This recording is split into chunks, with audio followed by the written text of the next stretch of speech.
प्यारे विद्यार्थियों, इस वीडियो में हम जो इससे पहले वाली वीडियो थी वहीं से स्टार्ट करते हैं।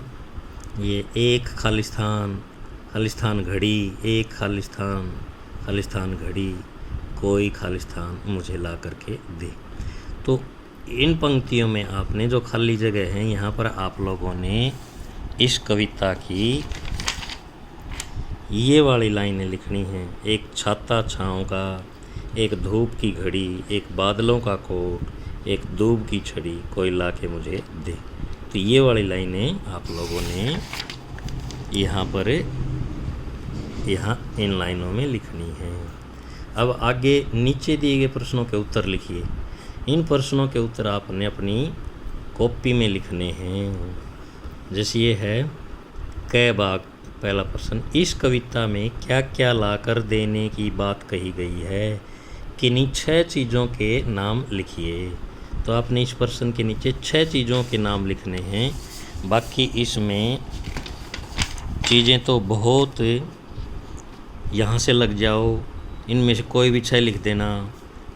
रंग भरे फूल, खट्टे मीठे फल, बांसुरी की धुन, जमुना का जल, सोना जड़ा दिन, रूपों भरी रात, फूलों भरा गीत, गीतों भरी बात, छाता छाँव का, धूप की घड़ी, अच्छी सी किताब, मीठा सा सवाल। इन सभी में से आप कोई भी 6 लिख सकते हो जो आपको अच्छे लगें।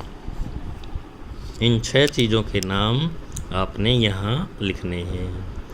अगला प्रश्न है, कवि बांसुरी की धुन क्यों पाना चाहता है? तो इस उत्तर में आप लिखोगे,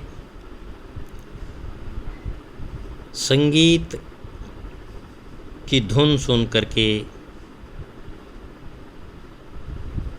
मानव को एक सुकून का एहसास होता है,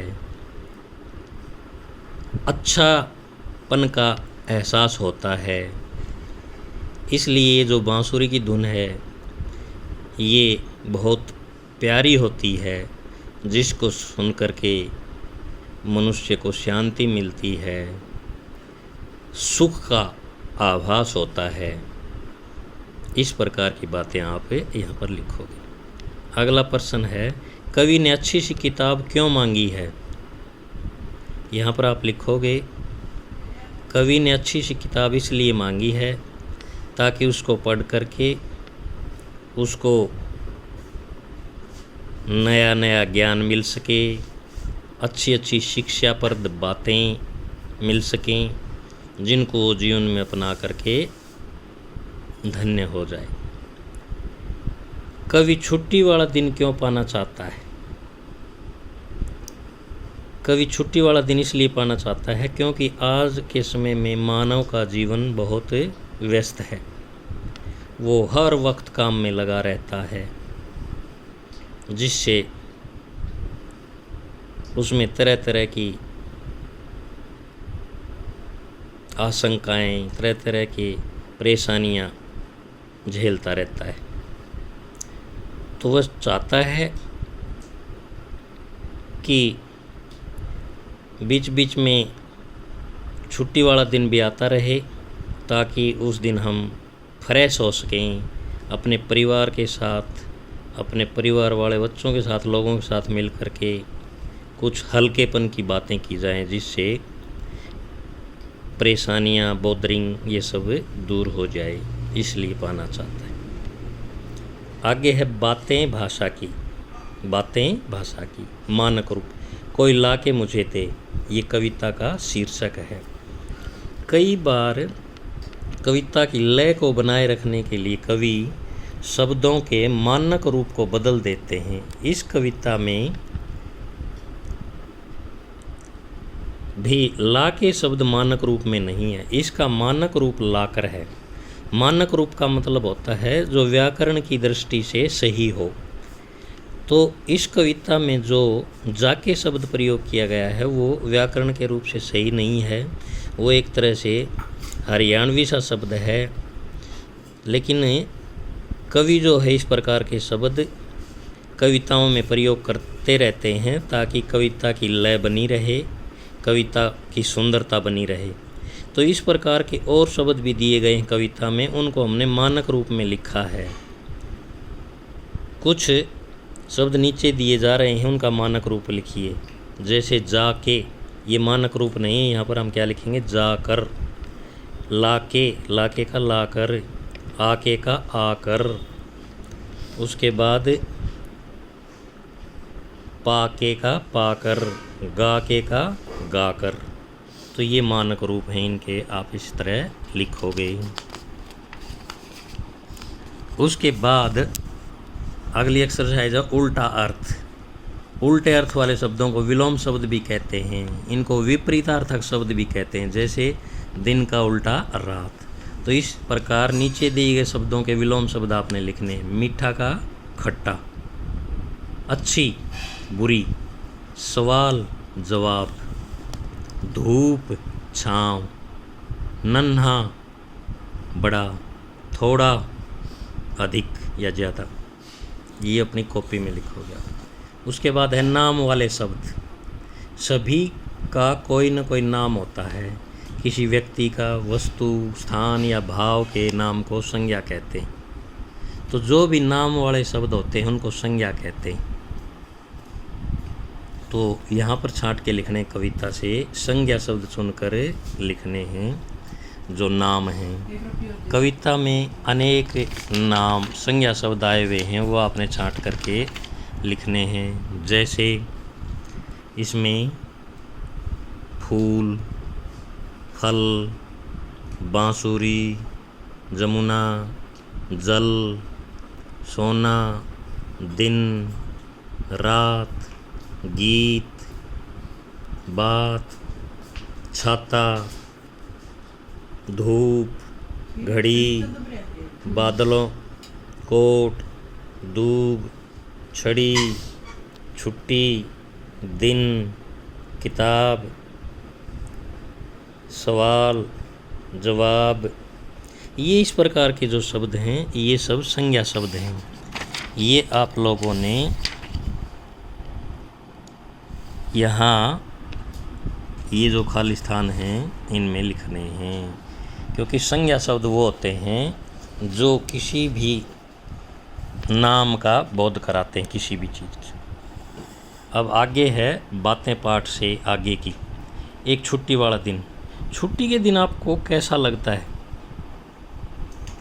आपने ये जो नीचे खाली जगह है यहाँ पर लिखना है, छुट्टी वाला दिन आपको कैसा लगता है।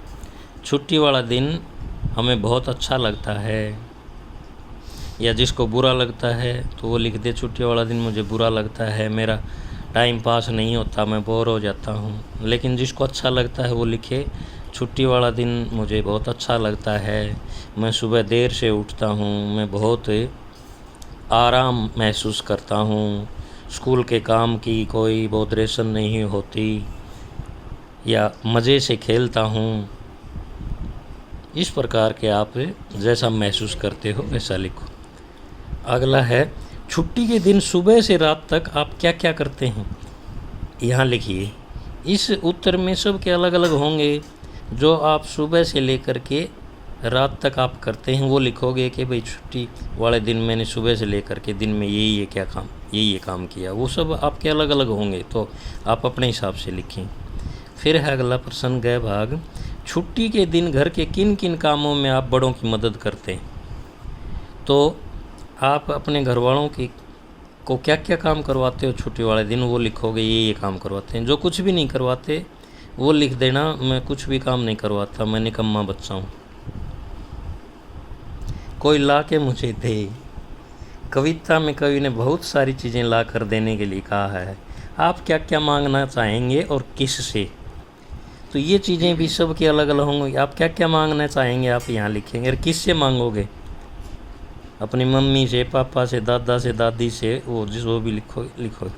क्योंकि कोई अनजान तो आपको कुछ ला के नहीं देगा, इसलिए आप किस किस से मांगोगे उससे लिखो, और क्या क्या चीज़ मांगोगे वहाँ वो यहाँ पर लिखो। ये भी सब की अलग अलग होंगी, इसलिए अपने अपने हिसाब से लिखें। अब अगली एक्सरसाइज है एक अच्छी सी किताब। आपको किस तरह की किताबें पढ़नी अच्छी लगती हैं, क्यों? आपने अपने हिसाब से लिखने हैं। जो किताबें आपको किस तरह की अच्छी लगती हैं, यहाँ भी सब की अलग अलग होंगी। किसी को कहानियों की किताब, किसी को गीतों की, किसी को कहानियों की, किसी को नाटक की, किसी को किसी की, तो वो आप यहाँ पर लिखोगे और क्यों लगती हैं ये भी लिखना है। अगला है ख भाग, बच्चों के लिए बहुत सी पत्रिकाएं छपती हैं, आप कौन सी पत्रिका अच्छी लगती है, क्यों। वैसे तो आपको ज़्यादा पत्रिकाओं के बारे में आप जानते ही नहीं होगे क्योंकि पढ़ते नहीं हैं। तो जैसे अखबार छपते हैं अनेक प्रकार के, इसी प्रकार पत्रिकाएं भी होती हैं जो छपती हैं, उसके बारे में आपने बताना है। वो आपको नहीं पता तो आप YouTube पर या गूगल पर फ़ोन में से सर्च कर लेना कि बच्चों के लिए कौन कौन सी पत्रिकाएं छपती हैं, तो वो आ जाएंगी, तो वो लिख देना। फिर आपको कौन सी पत्रिका अच्छी लगती है उनमें से और क्यों लगती है वो भी लिख देना। फिर है कुछ खट्टा कुछ मीठा, तो नीचे दी गई तालिका में सही स्थान पर सही का निशान लगाएं। ये दे रखा है फलों के नाम दे रखे हैं, ये बताना आपने इनमें कौन से खट्टे होते हैं, कौन से मीठे होते हैं और कौन से खट्टे और मीठे दोनों होते हैं। तो आम खट्टा होता है या मीठा होता है या फिर खट्टा मीठा दोनों ही होता है, तो खट्टा और मीठा दोनों ही होता है, तो इस कॉलम में आप सही का निशान लगाओगे। केला खट्टा होता है या मीठा होता है, तो मीठा के सही का निशान लगाओगे क्योंकि केला खट्टा नहीं होता। अंगूर खट्टा होता है या मीठा या खट्टा मीठा दोनों होते हैं, खट्टा मीठा, इसको लगाओगे निशान। इमली कैसी होती है, खट्टी या मीठी या खट्टा मीठा। इमली खट्टी होती है इसलिए खट्टा को लगाओ। फिर सेब कैसी होती है, खट्टा या मीठा, तो मीठा को निशान लगाओ। संतरा कैसा होता है, खट्टा मीठा या खट्टा मीठा दोनों, खट्टा, तो खट्टा का लगाओ। तो ये करोगे। अब आगे अब करने की बारी। नीचे दिए गए चित्र में रंग भरो। ये तितली का चित्र दिया गया है, आप इसमें रंग भरेंगे ये बना करके। तो प्यारे बच्चों, ये आपकी पहली कविता की सारी एक्सरसाइज थी, इस वीडियो में मैंने आपको करवाई है। आप इनको अपनी जो लिखने की बात है वो कॉपी में लिखोगे, वैसे मौखिक करने की है वो वैसे करोगे। तो अभी आपकी ये पोएम ख़त्म हुई। जय हिंद।